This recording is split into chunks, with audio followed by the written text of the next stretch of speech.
In this video, I'm going to show you how to add custom fields to your WooCommerce product pages. Here are two examples. This is a custom field, and this is a custom field. These are created with Advanced Custom Fields, the free version, and then I use Elementor to create the template and then add this data to our product page. For Elementor, we use Elementor Pro, and that's required because we want the theme builder technology with the WooCommerce templates. I'm pretty sure it's still a pro feature, pro only feature. So there's a high likelihood that you already have it as well. So the way we set this up, the first thing we need to do is go to plugins and add plugin. Let's search for ACF. That's short for Advanced Custom Fields. There it is right there. WP Engine. Before we go any further, this is the perfect time to tell you about the sponsor of this video, Usercentrics. For the past few years, it's been WP Engine. So we need to install this, install it and activate it. And then once you've done that, before we go any you're going to further, have this a is new the menu perfect item time to tell you about the sponsor of this video. ACF. Hover over that and then click on Field Groups. We already have this WooCommerce field group created here. This is what we're using on the product page currently, but we'll just make a new one so you can see how this works. We're going to add a new field group by clicking Add New. Let's call this WooCommerce Details, so it's something different.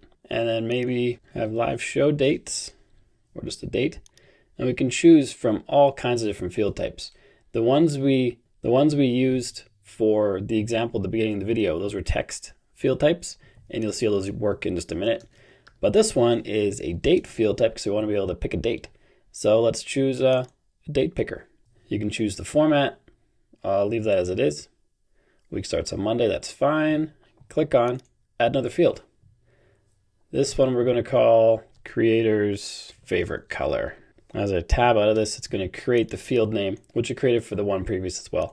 Just leave that unedited. And this will just be a text field. Then I'll click on Close Field because it auto saves. Before we carry on with this tutorial, we got to talk about user consent because it's a big deal. Your customers want to know what data is being collected, whether it's being shared with third parties, and how it's being used. That kind of transparency builds trust, and trust matters when you're trying to turn visitors into customers. That's why this video is sponsored by Usercentrics. Their flagship product, CookieBot, helps you manage consent clearly and professionally on your website with customizable banners, support for 60+ languages, automated blocking of non-essential services until consent is given, and easy integration with popular CMS platforms like WordPress. It's also Google certified and IAB certified, which is a big deal if you care about privacy, compliance, and marketing performance. Plus, you get analytics and even A/B split testing tools to help improve consent rates. You can start with a 14-day free trial, no credit card required, and paid plans start at just $8 per month. Check out the link in the description for more information about CookieBot. I also have a playlist with a handful of CookieBot videos that I've linked to in the description as well. And now let's get back to the tutorial. I only have two. You can add as many as you want here. And then down below in the settings, we can choose which post type this field will work on. You can choose a product page as the post type that this works on. By just selecting it there, under presentation, we can choose how the field types, these custom fields, appear on the back end. And I just leave all this as default. Then I click Save Changes. And then when we go to any of our products, by going to the products link under WooCommerce, and then go to all products, and I'll choose the Women's Peach Training again, because that's the example we used at the beginning of the video.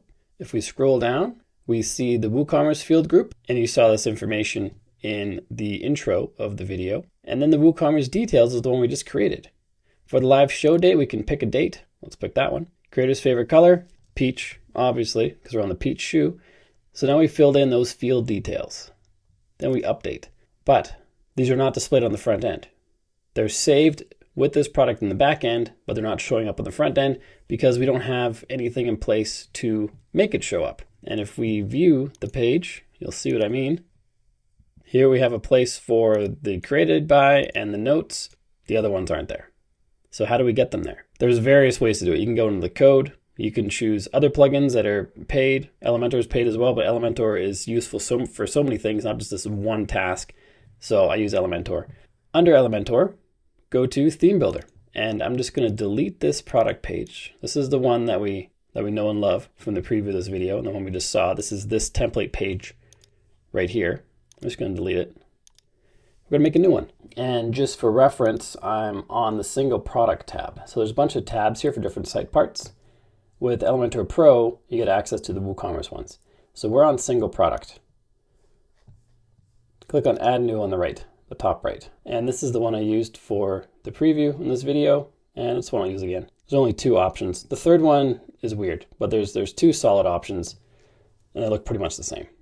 So here's the men's navy running shoe, but we want to change that to the peach running shoe. To change that, go to the single product settings right here, go to preview settings. Here it pulls in men's navy running shoe, men's navy running. You want to type in whatever part of the title is for the page you're creating, or the preview that you want to use. I'm using women's peach running, apply and preview. And here we see the women's peach running. And those custom fields we had before, those are gone because we're creating this from scratch. Let's put them back in. Let's add a text field or a text editor. Drop that right in there. Then we're going to click on this little stack right here. And we're going to scroll down on this list and click on ACF field. And now we're going to click on this again because it's changed. For the key, we're going to choose the field name. We have the 2 different custom field groups we created with the custom fields below them. So we're going to add all of them.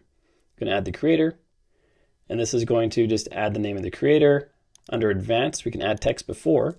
So we could say created by, and then I want the styling to be the same as this. I'm going to right click here, just press copy, and then right click here and press paste style. So now they look the same. And then I'm going to duplicate this. I'm going to change the custom field to notes. And it's going to show created by : and the notes that we entered into the product page, the product listing on the back end. I want to change this to just be notes. Sweet. Okay. Let's duplicate this again. And let's change it to live show date. Pulls in the live show. Date of next live show. Obviously, it's not super relevant for shoes, I think, but you get the idea. You can have any kind of content you want for these custom fields. Let's duplicate again. And this one is going to be the last one we have, creator's favorite color. Creator's fave color, and that's going to put that information there. And you can put these, I just have them in a column here, but you can put them anywhere you want on the page. The flexibility Elementor gives you to create pages and put content anywhere, you can apply that to these advanced custom fields and the data they provide you. And I like it when the shoe scrolls down with us, so we're going to change that. Click on the shoe image, go to advanced, scroll down till you get to motion effects, click on that to open it, choose sticky to the top, and then stay in column, yes. And that's going to scroll down or up and down the page and then stay in that column once we get to the bottom of it. I like that look. Then we click on publish, add a condition. So this is where this template is going to be applied, and it's going to be applied to products. There's lots of different options. There's options to include and exclude. So you could say, make it site-wide, excluding certain pages. I'm just going to include all the product pages. You can even have different templates for different products or different categories of products.